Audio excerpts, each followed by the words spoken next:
nchi ya Misri na roho ya kuaibishwa. Baada ya miaka mingi Mungu anakuja anasema ya kwamba hivi leo nimeondoa jiwe la aibu juu yako, nimefirigisha jiwe la aibu katika maisha yako katika jina la Yesu Kristo. Umetoka mbali, umeolewa miaka mingi, umekaa katika kitabu chake Psalms 139 verse 16 pale. Nikahubiri lile neno kwa imani, lakini nilikuwa na uchungu wa mgongo, uti wa mgongo, na niliposoma mahali pale na kumalizia kuhubiri, nikaanza kufikiria kuhusu hilo neno, waombea hiyo jamii, na najua kwamba tutabarikiwa na Mungu wetu atasikia maombi yetu katika jina la Yesu. Baba yetu na Mungu wetu wa mbinguni, asubuhi ya leo ninakushukuru sana na ninakuinua Jehova kwa sababu ya kuweza kutuamsha na kutupatia nafasi njema ya baraka ya ushindi. Bwana wa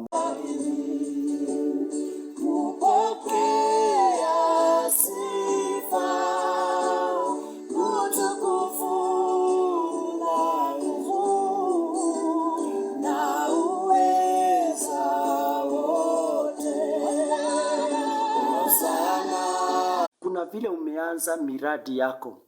Kumbuka wakati mradi wowote haujaanza hauna upinzani. Hata wakati ambapo haukuwa umeolewa hakukuwa na upinzani. Hata wakati kabla haujaoa haukuwa na upinzani. Lakini wakati tu unapoanza jambo lolote unakuta ya kwani ameniona niko chini aji. Nilipopelekea mke wangu barua na akaisoma, akaona ya kwamba yule ambaye kwanza ni mtu msherati, kwa wiki alikuwa analeta wanawake kama 4, 5.